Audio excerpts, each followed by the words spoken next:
Well, hey everyone, welcome back to the cabin. This is Q&A Sunday, number 13, I think. Big demand for these. Lots and lots of people asking if I would bring them back. Well, I haven't taken them away. Just took a little step back.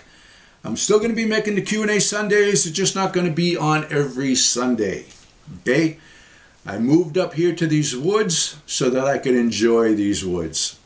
We're surrounded by forest, miles of forest, miles and miles of hiking trails, ATV trails, trout streams, beaver ponds. Fantastic area, and I'm gonna enjoy it. I've been filming a little bit every day, and I'm gonna share my life with you. I'm just not making YouTube my life. Like I said, I have no desire whatsoever to become a YouTube sensation. I really don't pay much attention to my sub count anymore. I don't really care. If people want to subscribe or unsubscribe, that's entirely up to you. There's a lot of YouTube channels out there. I enjoy making videos, and I enjoy sharing them with you, and I love interacting with my audience. It's very cool thing. But like I said, I'm not going to sit behind a desk day in and day out. I made quite a few videos this winter because, you know, we're pretty snowbound up here on the mountain, and I used up a lot of the time that way. But I'm going to continue to film and continue to post, just not on any schedule. Okay? People love these Q&As, so keep the keep your questions coming, is what I'm trying to say, and I will keep posting these. I'm just going to bang out one, kind of run through some questions. I'm not going to get too busy with voiceovers and stuff for this episode. It's a nice cool day. We got rain coming later today. I want to get this out, get down to town later, get it uploaded for tomorrow morning. Alrighty. Lots of questions lately. Where's Frankie? How's Frankie? Frankie's great. Frankie is at my feet. So if he bumps the tripod and it goes moving around, you'll know that's him down there. Frankie's getting older. He's getting gimpy. He doesn't handle the long treks or the mountainous treks anymore. Okay? I miss having my little buddy with me all the time. But, you know, you just look at him and you can tell his demeanor that he's having a tough time with it. So we take him for hikes every day, but they're short ones, you know. Short and sweet. Yeah, gonna keep Frankie happy. You'll be seeing Frankie. He's just not in every video. All right. Lots of questions about the stone walls, okay, that I showed. Back in the 1700s, when this area was settled, the whole town used to be up here on the mountain. So occasionally I show you some old stone foundations. All right. There's a lot of them out here. Well, the whole town used to be up here. But there's quite a temperature change between where the cabin is and the center of town. There's a big change in elevation. And a big change in temperature, too. Sometimes it'll be snowing up here and we go to town to upload and it's not snowing in town. All right? So the whole town smartened up and they moved down to the bottom. That was somewhere in the 1800s, I believe. So, to my knowledge, we're the first people to live up here on a mountain in like 100 years or better. But I'm looking into that with the Historical Society, and I'll let you know what I come up with. The history up here is phenomenal. But these old stone fences that are everywhere, and they go on for miles. There's lots of them out here, a lot of old wells, a lot of old foundations. They farmed up here, and they dug out all these stones by hand with shovels and iron bars. You got to do something with the stones, so they stacked them up. They used them for pasture fences to retain their cattle, you know, keep them in one spot, and boundary markers. So most of these out here are boundary markers. Yeah. All right. Did Tractor Supply make good on their wheelbarrow? Remember I showed you my busted wheelbarrow? Yep. We brought it down to Tractor Supply, no questions asked, gave us a brand new one. Good folks to deal with. Do you have poisonous snakes up there in New Hampshire? I've been told that we have wood rattlers and a few other poisonous snakes, but I've never seen one. I don't pay much attention to it. I don't worry about things. You know, lots and lots of questions about carrying guns and do I worry about this and that and the other thing. And I see a lot of other YouTubers all freaked out over this, over stuff. You know, I didn't move out to the woods so I could be afraid of the woods. There's nothing to be afraid of up here. You just have to, you know, use some common sense. So, like, we live here now. And when you live somewhere, you're going to have more food smells outside, you know. Dump a greasy fry pan into the fire pit. You have a compost pile. You have trash cans. You're going to attract all kinds of critters. The bears come to the bird feeder, stuff like that.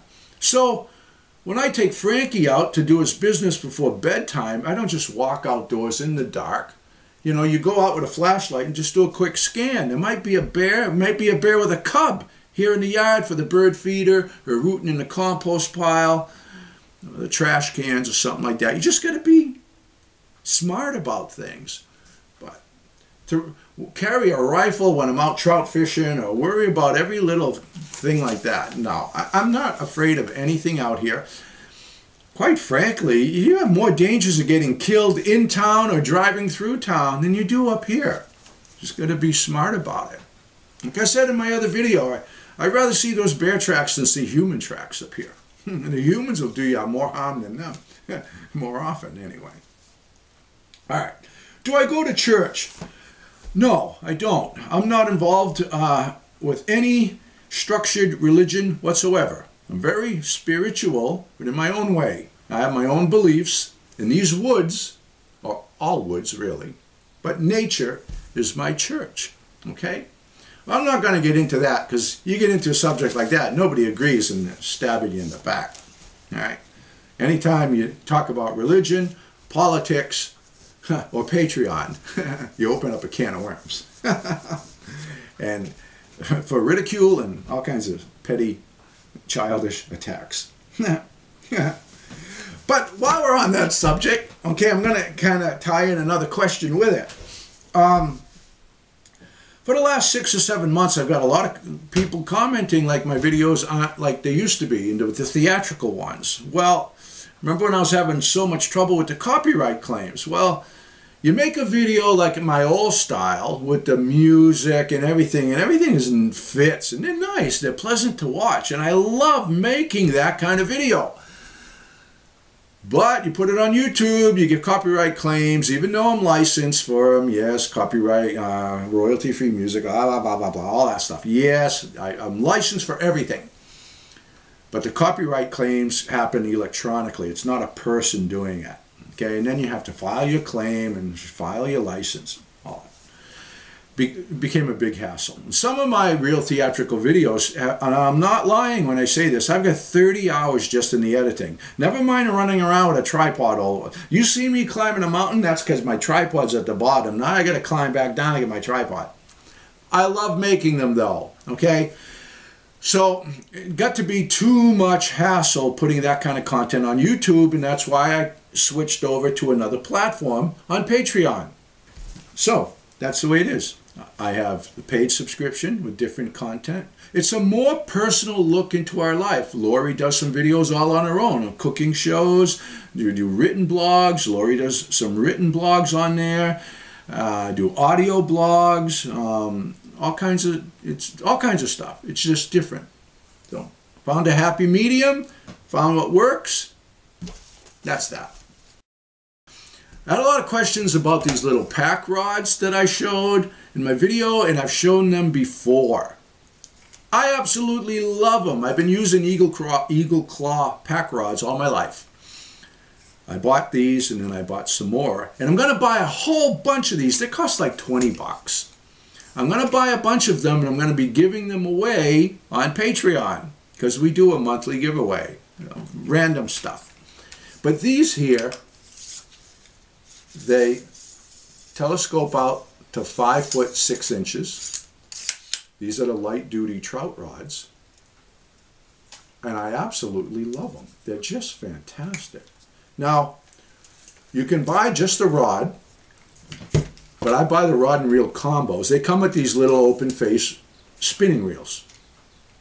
I've never taken a cast with the spinning reels. They're cheap, okay? But I put one on my little jig pole for ice fishing. They work great. But I prefer these underspins.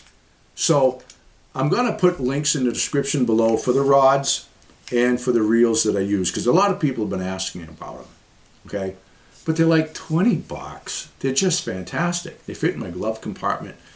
I'm going to keep one in every vehicle, keep one in my fanny pack. That fits in my fanny pack. They're fantastic. For the money, 20 bucks? Come on. They're fantastic.